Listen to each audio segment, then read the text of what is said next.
How is that possible? Ladies and gents, 2023 BMW M3, but this is the 50 Jahre Edition. I think that's how you pronounce it. It's the 50-year anniversary, but this is in a gorgeous techno-violet purple. Essentially, mechanically, it's identical to an M3 competition with X-Drive. And mechanically, this example is bone stock. We have a few cosmetic accessories. And by the way, I love these wheels that you get on the M3. You can see the anniversary edition badge right there, as well as right here. The styling, the front fascia, of course, extremely polarizing on the G80 M3. This is the latest, the most recent, the most powerful and capable. There are only 500 produced. Actually, really cool. When we get into the interior, this does not have the carbon bucket seats, by the way. We call these the sofas. See? Edition 50 Jahre. And then right here, I thought this was such a nice touch. Bam! Bam! I'm not sure if this is necessarily number 1 out of 500 or just a single 1 out of 500, but super cool touch. Loving the carbon fiber everywhere. And she comes to life.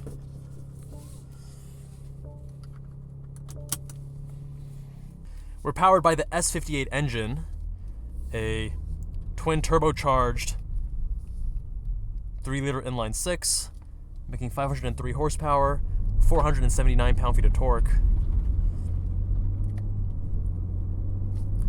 And these cars, I've actually driven an X-Drive M3 G80 before. These cars are ridiculously capable.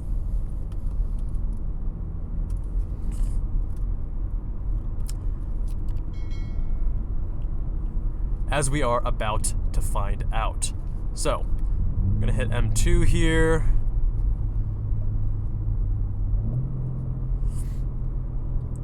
We're gonna put everything into sport.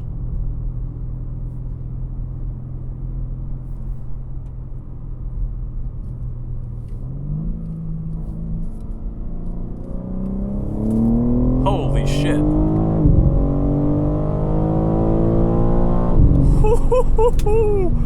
Holy shit, dude. This car is a monster. Wow. Oh my god.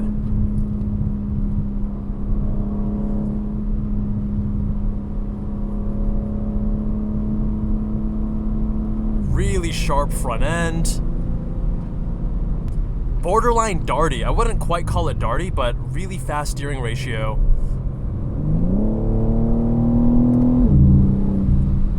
Steering, of course, devoid of any feedback, but oh my god, this thing is a monster. The brakes are spot on, so dialed in. Really gradual, easy to modulate, not overly grabby, but also not requiring too much effort from you and no mushiness at all. Oh my goodness, this car is such a beast. You know, driving these on track, the brilliance of their all-wheel drive system really comes to light because it's rear-wheel bias, right? So you get the characteristics as if it's rear-wheel drive. You get that oversteer, you get that playfulness, but you also have the ability to claw for grip and just put down power because of the all-wheel drive system and the added stability and safety for when you need that.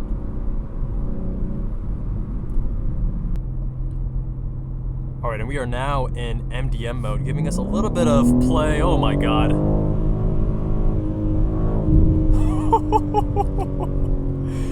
You know, this is a torque converter, but the ZF 8-speed, the way that they've just tuned this is like, you don't miss a DCT. And the sounds that you're getting from this S58, oh my god.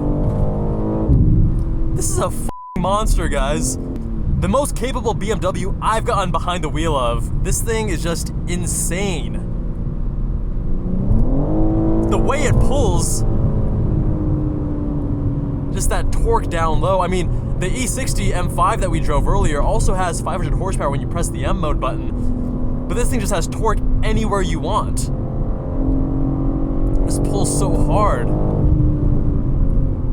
This is essentially what the F80 should have been. because the F80 has this disconnected feeling, and it feels a little bit vague, and like mid-corner it feels a little bit uncertain, and you're kind of like, what's going on here? I think it looks better, but the G80 drives way better. Not just the power delivery, but the sharpness of the front end. The communication of the front end is not through the steering, but the chassis is much more planted. The chassis feels like it's doing what you want it to and what you expect. Dude, this is a car that can get you in serious trouble. It's so planted, even though it weighs 3,900 pounds. How is that possible? This thing is such a monster. Fenton from the Zygreen YouTube channel was just driving this and he's like, dude, holy shit, this is not an M3. This is completely different from the rest of the lineage. This is a supercar that has 4 doors, which I think is a very apt description. Jesus.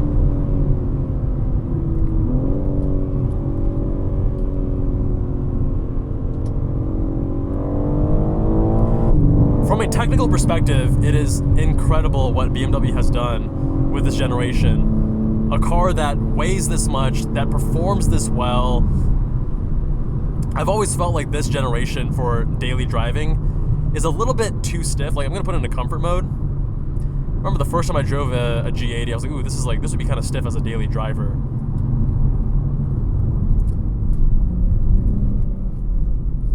Let's get this into comfort. There we go.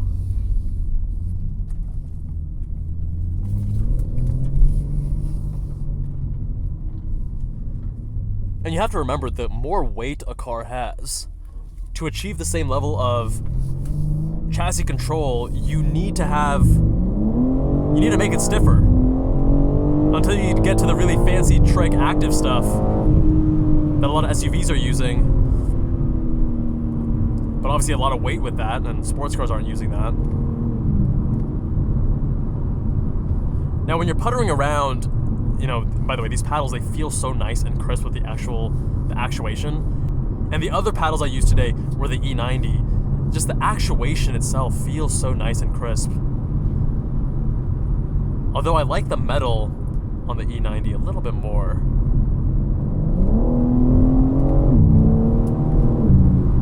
Yeah, when you're pushing the car, the transmission is instantaneous, but if you're puttering around, if you're not pushing the engine hard, then you're not gonna get as instantaneous of shifts. See, even in comfort mode, it's a very stiff vehicle, again, because to get that chassis control that they want, that body control, they need to make it pretty stiff. But if you can see past that, this car is incredible from a performance perspective. I do wish, though, the steering was a little bit more communicative.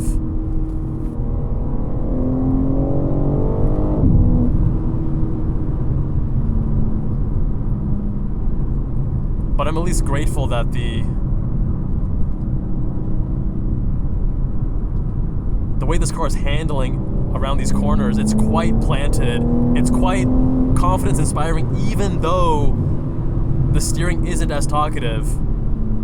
What I'm feeling through the chassis, through my butt, is enough to give me the confidence to want to keep pushing it. And I've pushed this car by far the hardest of any of the dozen or so cars I've driven today, because it inspires that confidence. It has such a high ceiling, so much capability, and it feels very planted.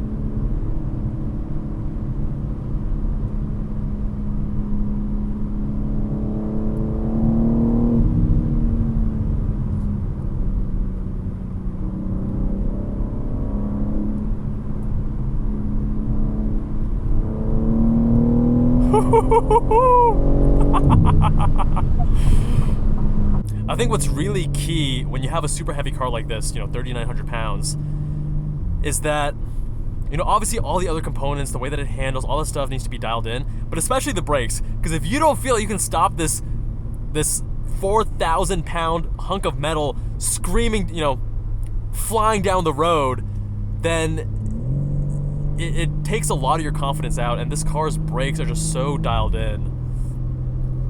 Exactly what you want in a car when you're driving it hard. But as capable and insanely impressive as this is from a technical perspective, I feel that over the generations of M3, we've driven every single generation of M3 today. You can find all the videos down in the description. We have a whole playlist going through every single one. It's a trade-off. So the later generations like this G80, they're going to be far more numb, right? But far more capable. So if you prioritize performance, you know what to get. But the earlier generations, you don't have the numbness. You have much more communication, much more theater, much more rawness and visceralness, and of course more NVH. And then I feel like in the middle is where I find my personal sweet spot. Everyone's gonna have their own sweet spot, but for me, it's probably the E46 actually, where you get that sharpness that, oh my God, it's so, in stock configuration, I still don't believe how great that car is bone stock when it's 20 plus years old. And you don't have the face-ripping performance as this, but you have the balance where you get sharpness and involvement and a satisfying level of performance.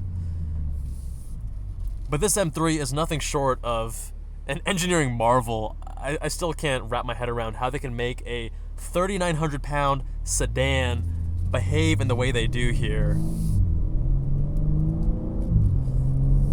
Truly, truly impressive.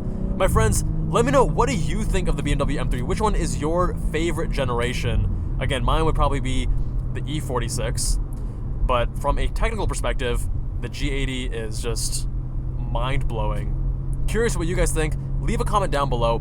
Big thanks to Katie, the owner of the vehicle, for letting me review her car. Big thanks to Fenton's son from the Zygreen YouTube channel for making this review possible, as well as Steven and Mark for organizing all of these BMW comparisons we've done today. What a truly special day. My friends, thank you all so much for watching. Subscribe if you haven't already. Much love, and I'll see you all in that next one.